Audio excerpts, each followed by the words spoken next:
ஜெபம். எங்களை நேசிக்கிற பரிசுத்தமுள்ள பரலோக பிதாவே, பரிசுத்த தேவனே, அருமையான இந்த காலை பொழுதுக்காய் நன்றி நினைத்தோடு துதிக்கிறேன், ஸ்தோத்தரிக்கிறேன், மகிமைப்படுத்துகிறேன்.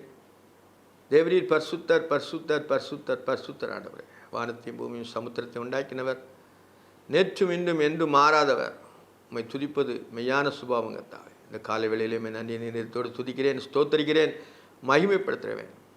கர்த்தர் நல்லவர், அவர் கிருபை என்றும் உள்ளது, அவர் கிருபை என்றும் உள்ளது, அவர் கிருபை என்றும் உள்ளது. ஒவ்வொரு நாளும் உடைய கிருபையினாலே எங்களை வணைந்து கொள்ள வேண்டுமாய் ஜெபிக்கிறேன். அநேக ஜீவனை காட்டிலும் உடைய கிருபை நல்லதுன்னு சொல்லியிருக்கிறேன் ஆண்டவரே. ஆண்டவரே, உடைய ஜீவனாய கிறிஸ்து எங்களோடு வாழ்வதற்காய் கோடா கொடு ஸ்தோத்திரங்கத்தா. எங்களுக்கு உள்ள குறைகள் குற்றங்களை மன்னிங்க. உண்மை பற்றி அறிய எங்களுக்கு தர வேண்டுமா ஜெபிக்கிறேன்ப்பா. ஏசப்பா, ஏசுராஜனே உமக்கு தோத்திரம். வசனங்களை தியானிக்க இருக்கிறோம். ஆவியானவர் எங்களுக்கு ஒத்தாசையாக இருந்து வசனங்களை எங்களுக்கு பிட்டு தர வேண்டுமா ஜெபிக்கிறேன். இயேசுவின் நாமத்தில் ஜெபங்கள் ஜீவனுள்ள பரமபிதாவே, ஆமேன். அன்பான ஜேடிகே மேர்களுக்கு இயேசு கிறிஸ்துவின் நாமத்தினாலே வாழ்த்தல் கூறுகிறேன். நான் ஒவ்வொரு வாரமும் வெள்ளிக்கிழமை காலை 8லிருந்து 8:30 வரைக்கும் தேவனுடைய வசனங்களை ஆராய்ந்து கொண்டு வருகிறோம். கடந்த காலங்களிலே நம்ம அந்த ஆகமங்கள் 5 நம்ம ஆதியாகவும், யாத்திராகவும், லேவியராகவும், எண்ணாகமும் 9 அதிகாரம் முடித்து 10ஆம் அதிகாரத்துக்குள்ளே நம்ம பார்க்க இருக்கிறோம். நாம் ஏன் இந்த ஆகமங்கள்லாம் அறிய வேணும்? ஆண்டவருடைய வசனங்களை அறிவது தான் நம்ம இருதயத்தில் நம்ம அது படிச்சிருக்கணும். எல்லா வேதத்தில் உள்ள எல்லா உறுப்புகளையும் நம்ம நினச்சிக்கணும், படிச்சிருக்கணும், அறிந்திருக்கணும், ஆராய்ந்திருக்கணும். அதுக்கு தான் நம்மளுடைய வாழ்வு நித்திய ஜீவனுக்கு அது உங்கள் நேராய் வழி நடத்தும். உலகப்பரமான கட்டுக்கதைகளுக்கோ இதுக்கோ வழி நடத்தாது. நித்திய ஜீவனுக்கேதாக வழி நடத்துறது நம்முடைய வேத வசனங்கள் தான், வேத வாக்கியங்கள் தான். அவரை பற்றி அறிய தியானம் தான் நம்மளை நித்திய ஜீவனுக்காக வழி நடத்தும். மற்றவங்க எல்லாமே வழி நடத்தாது. அது ஒரு மாதிரி நயவசனிப்பு போதனை அப்படி போயிருந்தாலும் வேதத்தை அறிகிற அறிவு நம்ம இதயத்தில் இருக்கும் பொழுது அது நித்திய ஜீவனுக்காக நம்மளை வழி நடத்தும். அதை நம்ம ஆராய்வது நமக்கு நல்லது.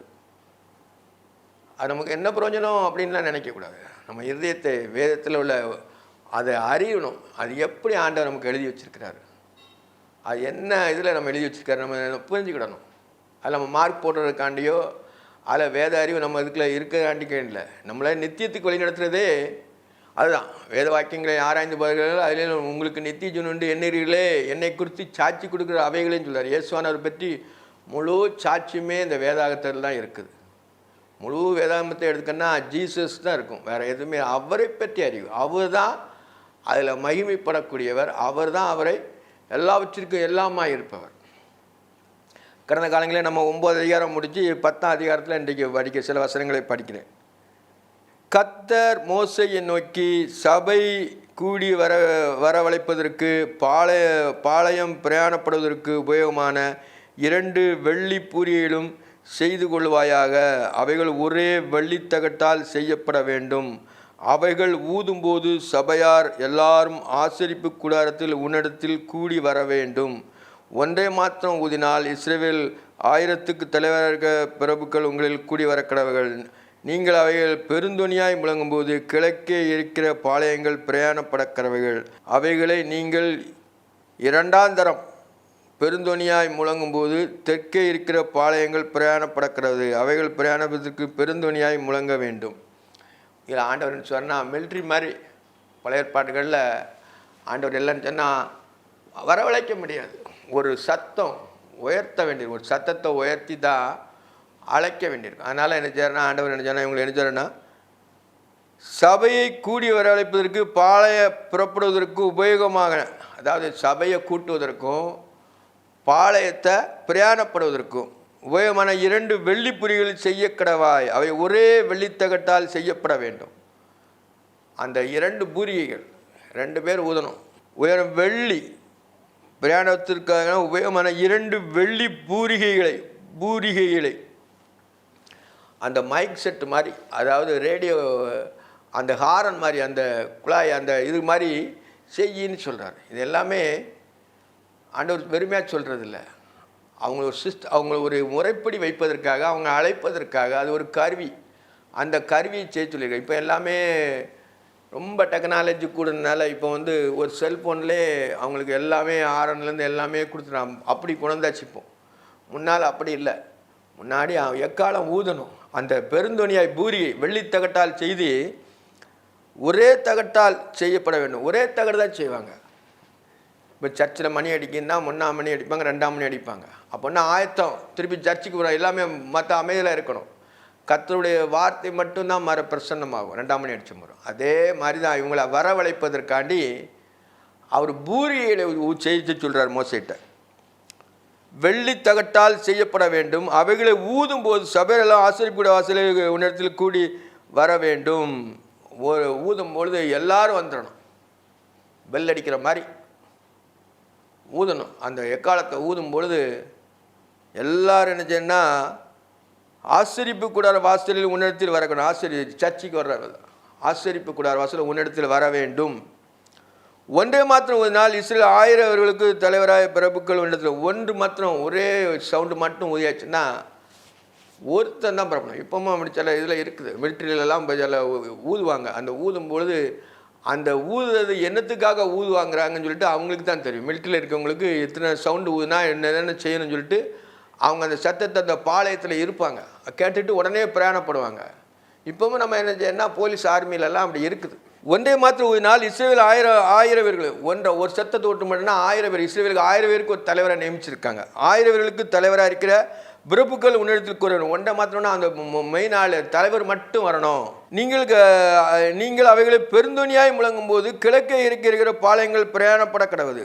அவன் பெருந்தொனியாய் ஊதும்போது ஊதிக்கிட்டே இருக்கும் பொழுது ஆண்டவர் போய் சொல்கிறாரு, கிழக்கு இறக்கவும் போகணுங்கிற. கிழக்க யூதா கோத்திரம் இருக்குது. முதல்ல அந்த பாளையம் முதல்ல புறப்பட்டு போகணுன்ருக்கு. அவன் பிரயாணப்பட கடவன். அவைகள் நீங்கள் 2ஆம் பெருந்தொனியாய் முழங்கும் போது தெற்கே இருக்கிற பாளையங்கள் தெற்க 3 கோத்திரம், இங்கே 3 கோத்திரம், இங்கே 3 கோத்திரம். 2ஆம் தரம் பெருந்தொனியாய் முழங்கும் போது தெற்கே இருக்கிற பாளையங்கள் புறப்பட கிடவுது. அங்கே 3 கோத்திரம். அந்த பாளையங்கள் புறப்பட கிடவுது. எந்த திசைக்கு போகணுன்னு தெரியாது. அவங்க கானான் தேசத்துக்கு போகணும். ஆண்டவர் குறித்த நேரத்தில் தான் அங்கே போக முடியும். அதனால் இந்த இதெல்லாம் அவங்களுக்கு கட்டளையாக சொல்கிறாரு. தெற்கே இருக்கிற பாளையங்கள் புறப்பட கிடவுது. அவைகள் பிரயாணப்படுவதற்கு பெருந்தொனியாய் முழங்கணும். பெருந்தொனியாய் முழங்கணும். புறப்படுங்க போன பாளையத்தில் ஊதியாச்சு, புறப்படுங்க, உங்களுடைய வேலைகளுக்கு பிரயாணப்படுங்கன்னு சொல்லி ஊதுற மாதிரி ஊதுறாங்க. முழங்க வேண்டும். சபை கூடுவதற்கும் நீங்கள் ஊத வேண்டியது பெருந்தொனியாய் முழங்க வேண்டும். சபை கூடுவதற்கும் எல்லாருமே வந்து வருவதற்கு, அந்த எல்லாரும் கூடி அமைப்பதற்கும் பெருந்தொனியாய் முழங்க வேண்டும். ஆரோனின் குமாரனாகிய ஆசாரியர்கள் பூரிகளை ஊதக்கடவுள். ஆரோனின் குமாரன் தான் அதுக்கு நியமிக்கப்பட்டவங்க. ஆரோன் சந்ததி, அதாவது லேவி கோத்திரத்தில் இருந்தெல்லாம் ஆரோன் இருக்கான். அந்த லேவி கோத்திரம் என்ன கர்த்தர் முற்றிலும் எடுத்துக்கொண்டாங்க. அவங்களுடைய வேலை தான் அந்த பூரிகளை ஊதுறது. அவங்க ஊதி தான் சபை மக்களை வழி நடத்தணும். அவங்க ஊதுறாங்க. ஆரோன் குமாரே ஆசாரியர் பூரிகளை ஊதக்கடவர்கள். உங்கள் தலைமுறையோடு இது நித்திய கட்டளையாக இருக்கிறது. தலைமுறை நித்திய கட்டளை சொல்லிட்டார். இப்பவும் வந்து ஆசாரியர்கள் தான் கோயிலுடைய பணிவிடைகள் எல்லாம் செய்யணும். சர்ச்சில் பெல் அடிக்கிறதோ கூட்டுறதோ அவங்களுடைய வேலையெல்லாம் ஆசாரியர்கள் தான் செய்வாங்க. அது ஒரு திட்டம் பண்ணி ஒரு ஸ்தாபனம் பண்ணி அதுக்கு அவங்களுடைய வேலைகள்லாம் குறித்து வைக்கிறது. இதான் இது கிடவது. நீங்கள் தேசத்தில் உங்கள் துன்புறுத்திற்கு சத்துக்கு விரோதமாக யுத்தத்துக்கு போகும்போது பூரிகளை பெருந்தொனியாய் முழங்க கிடவீர்கள். அப்போது உங்கள் தேவனாய் கர்த்தர் சமூகத்திலே நீங்கள் நினைவுறப்பட்டு உங்கள் பகஞ்சொறிக்கு நீங்களாக்கி ரட்சிக்கப்படுவீர்கள். அதாவது சத்ரு நமக்கு போராட்டம் வரும்பொழுது, மிலிட்ரி சண்டை வரும்பொழுது என்ன செய்யணும்னா அது பெருசாக ஊத சொல்கிறார். தேசத்தில் உங்கள் துன்பப்படுத்துவதற்கு சத்துருக்கு விரோதமாக யுத்தத்துக்கு போகும்போது, சத்ரு எதிராளியான பிசாசானவன் சத்ரு இருக்கும்போது பெருந்தொனியாய் ஊதணுமா. பூரிகளை பெருந்தொனியாய் முழங்க கிடவீர்கள். பெருந்தொனியா சோத்திரம் சொல்லணும். பெருந்தொனியாய் ஆண்டவர் எடுத்தா ஆராதிக்கணும். சத்ரு நமக்கு விரோதமாக வரும்பொழுது அவருக்குள்ளே தான் நம்ம போய் கழிவு கூறணும். தேவனுக்குள்ளே ஆத்துமா கழிவுறும் போது சத்ரு இருக்கும்பொழுது சத்ருவை நம்ம எதிர்த்து போராடுறதுக்கு அவரோட என்ன செய்யணும், பூரிகளை ஊதணும். தேவனோடு அவர் என்ன செய்யணும், பெருந்தொனியாய் முழங்க வேண்டும். அப்பொழுது உங்கள் தேவனாயிரும். அப்பொழுது கர்த்தருடைய சமூகத்திலே நீங்கள் நினைவுகூரப்பட்டு அவர் நினைவு கூறுவார் ஆண்டவர். உங்கள் பகஞ்சரிக்கு நீங்களாக்கி ரட்சிக்கப்படுவீர்கள். உங்கள் பகைவர் தப்பாக அவனை துரத்திடுவார் ஆண்டவர். அதுதான் ஆண்டவர் இது எல்லாமே ஒரு கட்டளையாகவும் ஒரு சிம்பிளாகவும் சொல்லியிருக்கார் பழைய ஏற்பாட்டு காலத்தில். புதிய ஏற்பாட்டில் நமக்கு ஆராய தேவைதானா? ஆராய வேண்டும். ஏன்னா இதிலேருந்து தான் அங்கே புதிய ஏற்பாடு வந்துடுது. புதிய ஏற்பாடு முற்றி தான் இல்லை, பழைய ஏற்பாடு முற்றி தான் புதிய ஏற்பாட்டுக்குள்ளே வந்திருக்கோம். அப்போ பழைய ஏற்பாடு நம்ம அறியாமல் விட்டுற முடியுமா? அறியணும். ஆதியிலேருந்து அந்தம், நான் அல்பா ஒமேகான்னு சொல்கிற மாதிரி நாம் ஆதியிலேருந்து அந்த வரைக்கும் நம்ம வேதத்தை ஆராய வேண்டும். அதுக்கு தான் இதெல்லாம் ஆண்டவர் எழுதி வச்சுருக்கிறார். இது படிச்சுட்டு வெறுமனா படிச்சுட்டு போயிடலாம். ஆனாலும் அது என்ன அதில் உள்கருத்து கொஞ்சம் தான் இருக்கும். அதனால் அது எவ்வளோ புரோஜனமாக இருக்கும். இப்போ முற்காலத்தில் நம்ம எப்படி இருந்துச்சு, நம்ம எல்லாத்துக்குமே இருக்கும். நம்ம புதிய ஏற்பாட்டில் இருக்கிறோம். புதிய ஏற்பாட்டில் வசனங்கள் நம்ம இதயத்தில் நிறைஞ்சிருக்கு. பழைய ஏற்பாட்டில் உள்ளது நமக்கு என்னச்சுன்னா தெரியணும். அதுதான் அந்த காலத்துக்குரிய சத்தியம். ரட்சிக்கப்படுவீர்கள் உங்கள் மகிழ்ச்சி நாளிலும் உங்கள் பண்டிகையிலும் மாத பிறப்புகளிலும். பார்த்தீங்களா, நீங்கள் மகிழ்ச்சியாக சந்தோஷமாக இருக்கும் பொழுதும் இது ஊதன்னு சொல்கிறார். ஏன்னா அது இன்பமாக இருக்கிறது. உங்கள் மகிழ்ச்சி நாளிலும் உங்கள் பண்டிகையிலும் மாத பிறப்புகளிலும் சர்வாங்க தகன பலிகளும் சமாதான பலிகளும் செலுத்தப்படும் போது பூரிகைகளை ஊத வேண்டும். அப்பொழுது அவைகள் உங்கள் தேவனுடைய சமூகத்தில் உங்கள் ஞாபகக்குறியாக இருக்கும். நான் உங்கள் தேவனாய கர்த்தர். நீ உங்கள் இன்ஸ்ட்ருமெண்டெல்லாம் வாசிக்கும் பொழுது, நீ உன்னுடைய தேவனை ஆராதிக்கும் பொழுது, உன்னுடைய இன்ஸ்ட்ருமெண்ட் எல்லாம், உன்னுடைய சத்தங்களை எல்லாம் முழங்கும் பொழுது, உன்னுடைய இருதயம் அவரை பற்றி. இன்ஸ்ட்ருமெண்ட் வாசிக்கணும்னா நம்ம இன்ஸ்ட்ருமெண்ட்டை சும்மா வாசிக்க முடியாது. இன்ஸ்ட்ருமெண்ட்டு வாசிக்கிறதுக்கு முன்னால் நம்முடைய சிந்தனையிலும் நம்முடைய இருதயத்திலையும் அந்த பாட்டு நம்ம இருதயத்தில் இருக்கும். அந்த மியூசிக் எப்படி வருங்கிறத நம்ம மண்டைக்குள்ளே முதல்ல போடணும். நம்ம மண்டைக்குள்ளேயும் நம்முடைய தியானத்துலேயும் அதை போட்டு முறதான் அது கைகளின் மூலமாக தான் அது கருவி மூலமாக வெளியில் வரும். இது மியூசிக் போடுறவங்களுக்கு தான் அது தெரியும். நம்ம மியூசிக் ஒன்று வாசிக்கணும்னா முதல்ல அந்த பாட்டு நம்ம என்ன செய்யணும், இருதயத்தில் இருக்கணும். அப்புறம் நம்ம சிந்தனைக்கு போய் அங்கேருந்து கட்டளை கொடுக்கும். அப்போ தான் நம்ம ஆர்கன் கட்டையை ஒழுங்காக அமுக்க முடியும். இது எப்படின்னா இசை, இது எல்லாருக்கும் உண்டு. இசை ஞானம், இசை ஞானத்தை ஆண்டவர் விரும்புகிறாரா? நான் ஆவியோடு பாடுவேன் கருத்தோடு தான் பாடுவேன்னு சொல்லியிருக்கிறேன். இசையோடு பாடுவேன் எல்லாம் ஆண்டவர் சொல்ல. ஆனாலும் இசையை என்ன முழங்கும் போது ஒரு மகிழ்ச்சி உண்டாகும். அதனால தான் இசையில் நம்ம சொல்லுவாங்க அதை மட்டும்தான் பிரகண்டம் பண்ணுவாங்க. அது தேவையில்லை. அந்த வார்த்தையின் அர்த்தம், அதனுடைய உள்கருத்து, சிலையில் உள்கருத்து இருக்கும், இசை இருக்கும். அப்போ பாட்டு நம்மளுக்கு சந்தோஷமாக இருக்கும். அதுதான் அந்த காலத்துக்கு இருக்கணும். இந்த காலத்தில் அப்படி இல்லை. இந்த காலத்தில் எல்லாம் மாறி இருக்குது. சில 2 வசனங்கள் 3 வசனங்கள் பைபிளோட சேர்த்துருப்பாங்க. அப்போ அந்த வசனங்கள்லாம் இருக்குதேன்னு சொல்லி நம்ம ஆத்மா அதில் கொஞ்சம் பூரிக்கும். அது மெயின் கிடையாது. அந்த வசனங்களோடு சேர்ந்தது அந்த கருத்து வரும்போது, அந்த ஸ்டான்ஸ் கரெக்டாக வரும்பொழுது இருதயம் அதில் கொஞ்சம் பூரிக்கும்.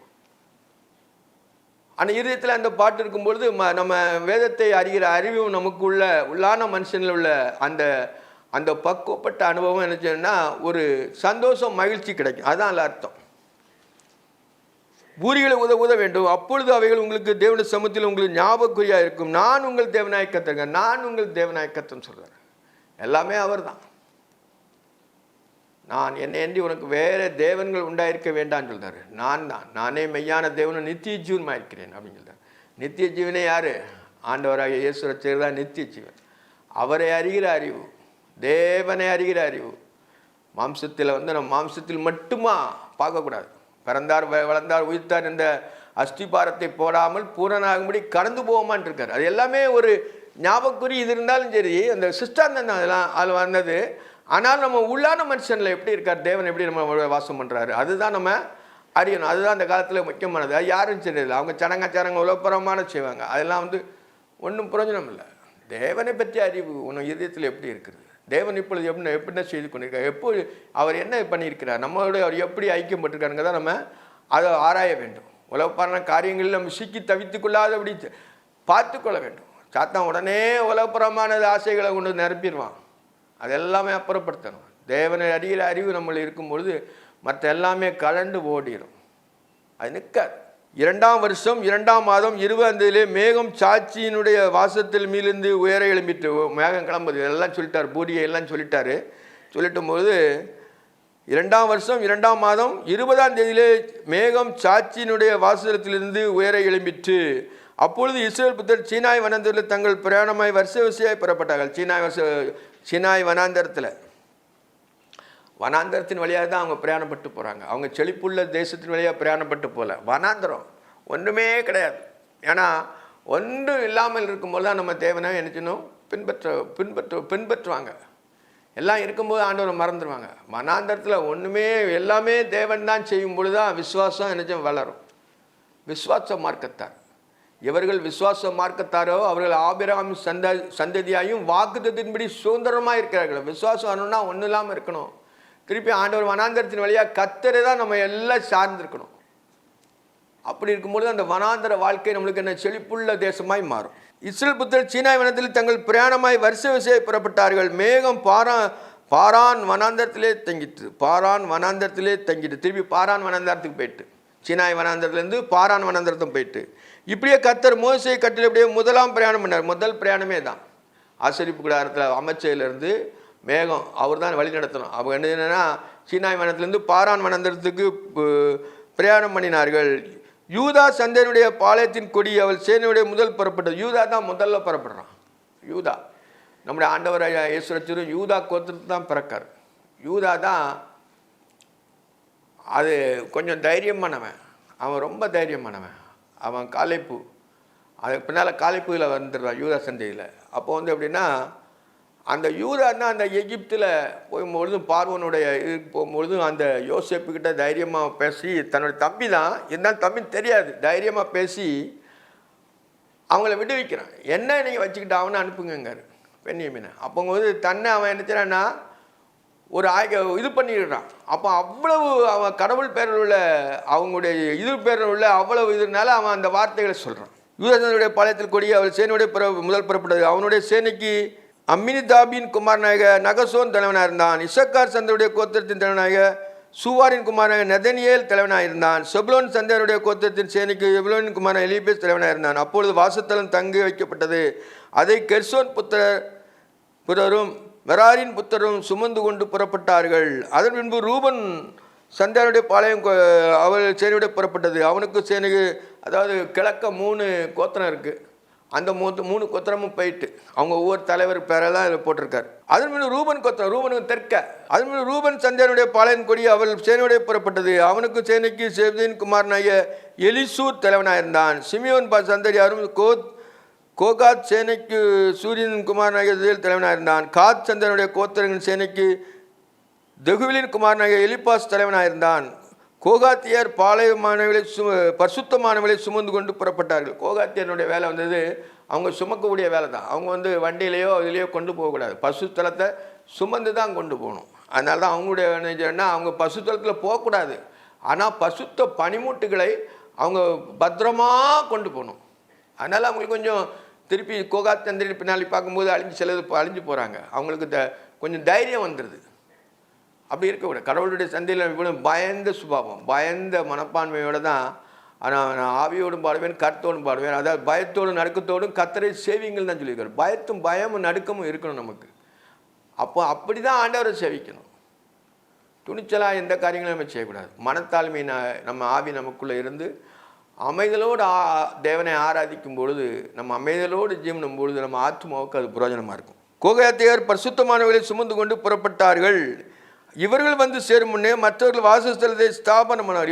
இவங்க எல்லாமே அந்த கோத்திரம் வரக்கு முன்னால் கோகாத்தியர் முன்ன கூட்டு போய் என்ன செய்யணும்னா பசுத்தலத்தை ஸ்தாபிப்பாங்க. அதுக்கு பிறகு தான் சுற்றிலும் பாளையம் இறங்குவாங்க. அதன் பின்பு எப்ராஹிம் சந்ததியின் பாளையத்தின் கொடி அவர்கள் சேனையோடு புறப்பட்டது. அவனுடைய சேனைக்கு அபிதையின் குமாரனாகிய எலிஷமா தலைவனாக இருந்தான். மனாசே சந்தனுடைய கோத்திரத்தின் சேனைக்கு தேபாரின் குமாரனாகிய கமாலிய தலைவனான். அதாவது எப்ராஹிம் மனாசே அவங்களும் அது யோசேப்பினுடைய பிள்ளைகள் தான். ஆனால் 2 கோத்திரம் கொடுத்துட்டார். உனக்கு 2 மடங்கு வைத்திருக்கிறேன்னு சொல்லிட்டு அந்த யாக்கோபு சொல்லுவான். அதனால் 2 கோத்திரம், அவங்க ஒரே கோத்திரத்தை 2 கோத்திரமாக வருது. அதனால் அவங்க 2 தனித்தனியாக இருக்கிறாங்க. ஏன்னா இவ்வளோ ரொம்ப 400 வருஷம் அடிமைப்பட்டு இருந்தாங்க. 400 வருஷத்துக்கு பிறகு இவங்க வர்றாங்க, அவங்க கோத்திரம் வருது, அவங்க பிள்ளைகள் வருது. அவங்கெல்லாம் அழிஞ்சிட்டாங்க. அவங்கெல்லாம் அந்த எகிப்திலே அந்த நிறைய பேர் இறந்துட்டு போயிருப்பாங்க.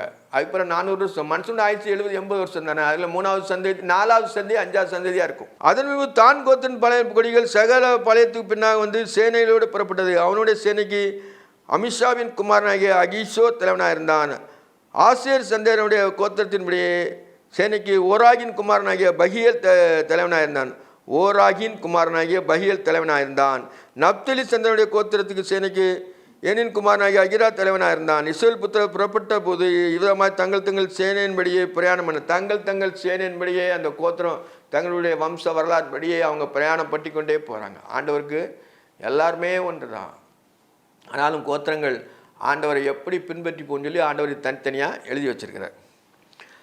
அப்பொழுது மோசே தன் மாமனாகிய ரெகுவலின் என்னும் மீதியானுடைய குமாரனான ஒபாவை நோக்கி, உங்களுக்கு தருவேன் என்று கர்த்தர் சொன்னதற்கு நாங்கள் பிரயாணமாய் போகிறோம், நீ எங்களோடு கூட வா, உனக்கு நன்மை செய்வோம், கர்த்தர் இஸ்ரவேலுக்கு நல்ல வாக்கு தத்தம் பண்ணியிருக்கிறார் என்றான். நல்ல வாக்கு தத்தம் பண்ணியிருக்கிறார். பாலும் தேனும் ஓடுகிற கானான் தேசத்தில் உங்களுக்கு தருவேன்னு சொல்லி நல்ல வாக்கு தத்தம் பண்ணியிருக்கிறார். அப்படின்னா மோசனுடைய மாமன் மகன் தான் இது. அதாவது மோசனுடைய ரெகுவேல், மோசனுடைய மாகம்பேல் வந்து ரெகுவேல் என்னும் மீதியானுடைய குமாரனான ஒபாவை, அதாவது ரெகுவேலுடைய பையன். அப்போ இவனுக்கு தன்னுடைய அக்காலை கட்டியிருக்கனால அவன் வந்து மச்சனை. ஆனால் அவன் சொல்கிறான், அவன் வந்து இஸ்ரேல் புத்திரன் இல்லை, ஆனாலும் மோசே கூட அவன் பின்பற்றி வருகிறான். அப்போ நீனே எங்கள் கூட வா அப்படின்னு சொல்கிறார். நாங்கள் பிரயாணமாக போய்கிறோம், நீ எங்களோட கூட வா, உனக்கு நன்மை செய்வோம், நீ எங்களோட கூட உனக்கு நன்மை செய்வோம், கர்த்தர் இஸ்ரவேலுக்கு நல்ல வாக்குத்தத்தம் பண்ணியிருக்கிறேன் என்றான். அதற்கு அவன் நான் வரக்கூடாது. அவன் என்ன, அவன் புறஜாதினால நான் வரக்கூடாதுங்கிறான்.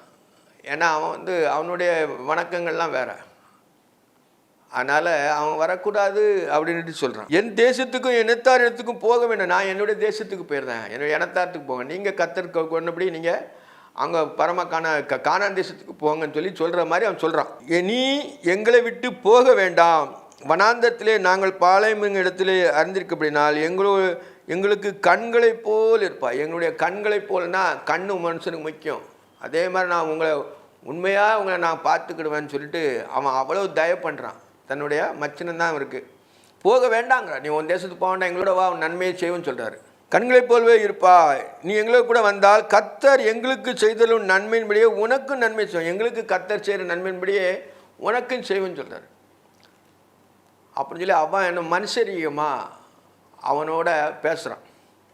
இதெல்லாம் வேதத்தில் ஏன் எழுதியிருக்கிறாரு, இதெல்லாம் நம்ம தெரிஞ்சுக்கிடும். மனுஷரீகமாக சில ஆட்கள் நம்மளோட இருப்பாங்க. தேவனை பின்பற்றினா அவன் என்ன சொன்னால் கொஞ்ச நாளைக்கு பின்பற்றுவாங்க, பிறகு நினச்சுவாங்கன்னா அவனுடைய சுய புத்தியில் போயிடுவாங்க. தேவன் அவருடைய ஜனங்களை மட்டும்தான் அவர் என்ன ஆசீர்வதிக்கிறார். மோசே மாம்சபுரமாக சொன்னான், ஆனால் அவங்க என்ன பிரிஞ்சு போயிட்டான். நன்மை செய்வோம் என்றான். அவர்கள் கர்த்தருடைய பர்வத்தை விட்டு 3 நாள் பிரயாணம் போனார்கள். இப்போ அதுக்கப்புறம் அவனை பற்றி எழுதலை. அவர்கள் கர்த்தருடைய பர்வத்தை விட்டு 3 நாள் பிரயாணம் போனார்கள். 3ஆம் நாள் பிரயாணத்தில் கர்த்தருடைய உடன்படிக்கை அழைப்பாறு ஸ்தலத்தை தேடி காட்டும்படிக்கு அவர்கள் முன் சென்றது. அவங்க எங்கே போய் தங்கணுங்கிறதுன்னு சொல்லிட்டு 3 நாள் பிரயாணம் போனார்கள். 3 நாள் ஒரே நடதான். 3 நாள் அவங்க 3 நாள் இளைப்பாறலை. 3 மணி நாளும் நினச்சாங்கன்னா அவங்க பிரயாணப்பட்டுக்கிட்டே இருக்காங்க. அவர்கள் கர்த்தருடைய பர்வத்தை விட்டு 3 நாள் பிரயாணம் போனார்கள். 3 நாள் பிரயாணத்திலும் கர்த்தருடைய உடன்படிக்கை பெட்டி அவர்களுக்கு இளைப்பாறும் ஸ்தலத்தை தேடி காட்டும்படிக்கு அவர்கள் முன் சென்றது. அவருடைய உடன்படிக்கை பெட்டி அவருக்கு எங்கே போய் இளைப்பாறணுங்கிறத அவங்களுக்கு காட்டுது. அவர்கள் பாளையத்திலேருந்து பிரயாணம் பண்ணும்போது கர்த்தருடைய மேகம் பகலில் அவர் மேல் தங்கியிருந்தது. பகலில் அவங்க பிரயாணம் பண்ணும்போது மேகம் அவங்க கூடயே போகும். அவங்க எங்கே மேகம் போகுதோ அதுக்கு நேரம் அவங்க இனலாக போகிறாங்க. அவங்க வெயில் பட்டதில்லை, அவங்க வஸ்திரம் பழையமாயே போகலை. ஏசியில் இருந்த மாதிரி அவங்க வஸ்திரம் பழையமாயே போகலைன்னு தான் நம்ம வேதத்தில் பார்க்குறோம். அவ்வளோ கூல். அவங்க மேகம் மேலே மறைச்சிக்கிட்டே போகுது, சூரிய வெளி அவங்க மேலே படாது. கர்த்தருடைய மேகம் பகல் அவர் மேல் தங்கி இருந்தது. பெட்டியானது புறப்படும் போது மோசே, கர்த்தாவே எழுந்தருளும், உம்முடைய சத்துருக்களை சிறடிக்கப்படுவார்களாக, உம்மை பயக்கிறவர்கள் உமக்கு முன்பாக ஓடி போவார்களாக என்பாங்க. அது மகா பசுத்துக்குள்ளே உடன்படிக்கை பெட்டி இருக்குது. அதில் வந்து ஆறுனுடைய தடித்த கோலும் அப்பமும் பின்னால் நம்ம பார்க்க இருக்கிறோம்.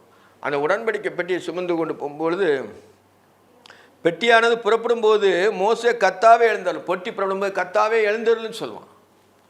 கர்த்தாவே எங்கள் நடுவே எழுந்தருளி அப்படின்னு சொல்லி அவன் ஜோம் பண்ணுவான். அதான் அவன் ஜோம் பண்ணுறான், கர்த்தாவே எழுந்தருளும், உங்களுடைய சத்துருக்கள் சிறடிக்கப்படுவார்களாக. உங்களுடைய சத்துருக்கள் அவர் சொன்ன உடனே ஆண்டவர் என்ன சொன்னா, அவன் முன்னாலே போய் அந்த முஸ்கூட்டை செடி சத்தம் கொடுக்கும்பொழுது அந்த பிரயாணப்பட்டு போனாங்கல்ல, அவங்க எதிராளிகள் அடித்த மாதிரி அவன் தாவீது சொல்லும்பொழுது முசுக்கட்டை செடி சத்தம் நுனியினுடைய சத்தம் கொடுக்கும்போது அவர் எழுந்தருளி முன்னால் போய் பகைஞ்சர எல்லாவற்றையும் அடித்து போடுவார். அதே போல தான் அவன் சொல்கிறான், கர்த்தாவே எழுந்தருளும், உம்முடைய சத்துருக்கள் சிறடிக்கப்படுவார்களாக. உங்களுடைய சத்துருக்கள் சிறடிக்கப்படுவார்களாக. வாய் சொல்லலே போதும், வாழ்விச்சு வேண்டியதில்லை. ஆண்டவரே அவங்கள என்ன அழித்து போடுவார். இயற்கை அவங்களோடு இருக்கனால இயற்கையை கொண்டே ஆண்டவர் அவங்களை அழிச்சிடுவார். இயற்கைக்கு முன்பாக ஒருத்தரும் ஒன்றும் செய்ய முடியாது. இந்த உலகத்தில் நம்மளோடு இருக்குது என்ன, இயற்கை நம்மளுடைய சொல்லுபடி கேட்கும்.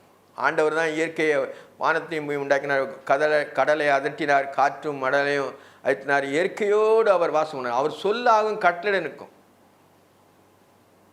அதான் பயக்கிறவர்கள் உமக்கு முன்பாக ஓடிப்போவர்களாக என்பான். அவன் சொல்லும்போது பயக்கிறவர்கள் ஓடிப்போவர்களாக என்பான். அவர் புறப்படும் போது அது தங்கும்போது கர்த்தாவே அநேகம் ஆயிரம் இஸ்ரவேலிலும் திரும்புவீர்களாக என்று சொல்லுவான். அவன் போகும்பொழுது எழுந்தருள்னு சொல்லுவான். அவங்க தங்கும்பொழுது நீங்கள் அநேகம் ஆயிரம் இஸ்ரவேலோட திரும்புவீர்களாகம்பான்.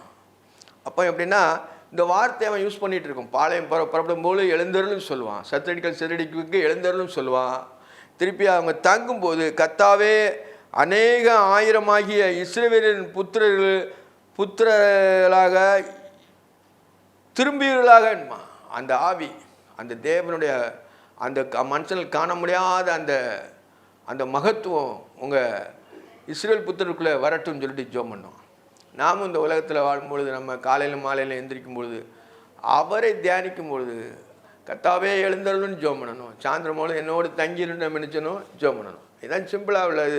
இந்த புதிய ஏற்பாட்டின் காலத்தில் ஜெபம் பண்ணணும். இதில் என்ன இந்த பாகத்தில் பார்க்கும் பொழுது இஸ்ரவேல் சந்ததி ஆண்டவர் விசேஷமான சந்ததியாக தேர்ந்தெடுத்து அவங்கள என்ன சொன்னால் வழிநடத்தணும். சொந்த ஜனங்களாக என்ன முழு தேசத்தை தகப்பன் சுமந்து கொண்டு போகிறது போல இஸ்ரவேல் ஜனங்களை ஆண்டவர் சுமந்து கொண்டு போனார். வேதத்தில் பார்க்கும்பொழுது நம்ம எளிதில் நம்ம அதை கற்றுக்கிடுறோம்.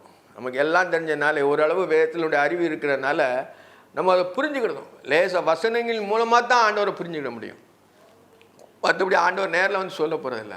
வேதத்தை நம்ம அறியும் பொழுது அவருடைய முகத்தின் ஒளி நம்ம மேலே பிரகாசிக்கும். அப்போ நம்ம வசனங்களை மேலே தியானிக்க முடியும்.